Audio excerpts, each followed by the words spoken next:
Hi, I'm Corey Driver, and this is Moving Forward. This week we are in Exodus 17, Psalm 95, and John 4, and we're talking about thirst and movement. After taking a couple decades off, I have started running again. Famously in Chariots of Fire, Eric Liddell says, "God made me fast, and I feel his pleasure while I run." God did not make me fast, and the only thing I feel while I run is sick. But after I run, I feel a little bit healthier and a little bit stronger. And I'm starting to pay attention to nutrition and all sorts of things. I have started drinking a lot more water and gave up my beloved DDP. Sorry, Doc. Why am I telling you this? Only this. The lectionary readings for this week are all about movement and thirst. In Exodus 17, the people have a problem. It is a real, legitimate problem. They ran out of water. It's been a few days, and they are in the wilderness, and their children, and their animals are thirsty. And so they begin asking for water, but they don't really know how. And how could they know how? Right? The national relationship with God is just beginning. Those folks haven't even received commandments yet, aside from how to celebrate Passover. They don't know how to talk to God, and they don't know how to talk to Moses. Moses feels threatened, feels discouraged, and brings his problems to God.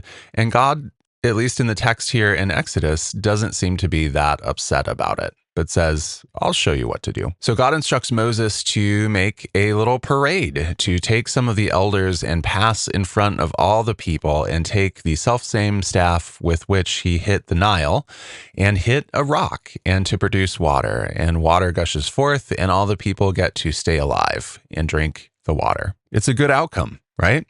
Except the place is called testing and quarreling because the people asked Moses, "Is God really with us or not?" Now, funny aside, in 1 Corinthians 10, Paul is going to insinuate that the rock that is struck that then rolls around with the community and gives water until the death of Miriam, and then it needs to be spoken to again, but it's actually struck twice, which is not great for Moses, is Christ. Right? Paul's insinuation is that this font of living water that rolls around with the community is Jesus. Is God really with us or not? Yeah, look at the living water. But we'll get to that in a second. Looking at the Psalms, the psalmist calls to mind testing and quarreling, but uses it in a different way to urge the people to not be complacent in worship. Do not harden your hearts as in the days of testing and quarreling. But why would the people harden their hearts?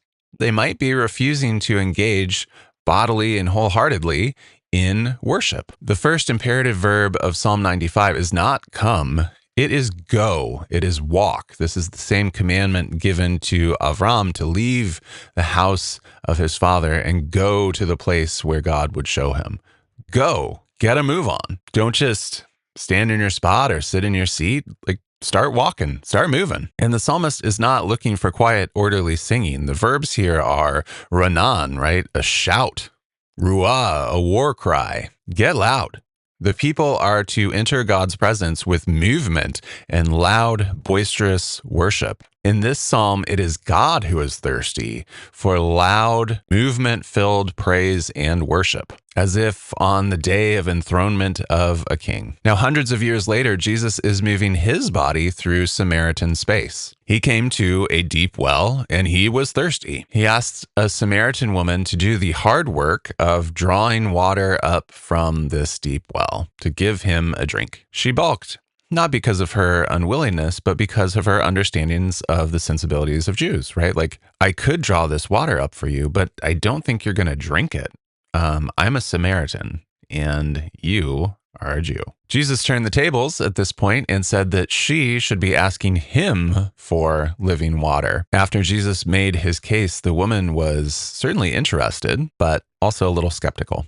Where are you going to get this water? She was, after all, tired of moving her body to collect water, which needed to be replaced the next day and the next day and the next day. What follows is a complex discussion of which way to move bodies and what to do with bodies. Zion or Gerizim? The takeaway at the end of the story is that the woman and many of the Samaritans with whom she spoke and who listened to her about her testimony, at least initially until they could ask their own questions, came to realize that Jesus is the Messiah, the coming one who will make all things known. They found the living water that would require no more trips to the well, but they still had to go to the well to slake their physical thirst. This is a both and situation. While they're still drawing water, they have immediate and permanent knowledge of the source of living water, Jesus, the Messiah. So what does this all mean?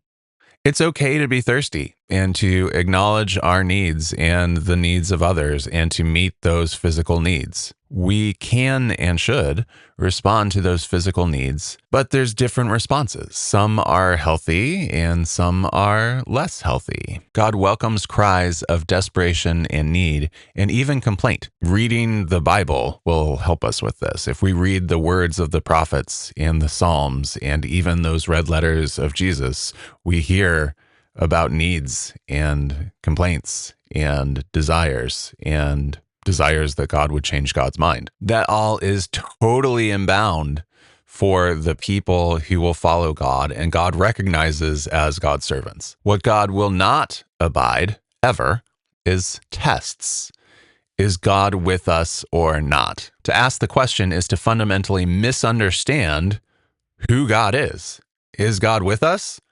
Yeah, all the time. So we could follow the advice of the devil in the wilderness and test God with our bodies, risking the modern equivalence of throwing ourselves down from the peak of the temple. I won't take steps to preserve life, mine or others. I'll just simply ask, is God with us or not? That's actually not just dumb, but evil, right? That is service to the devil. Let's not do that thing. Instead, we can offer loud, boisterous bodily worship for the times that God has met our thirsts already and offer sincere prayers and requests for God to continue to meet our thirsts this day and into the future. Is God with us or not? Emmanuel. God is with us and desires to share the living water every day. Thanks be to God. Amen.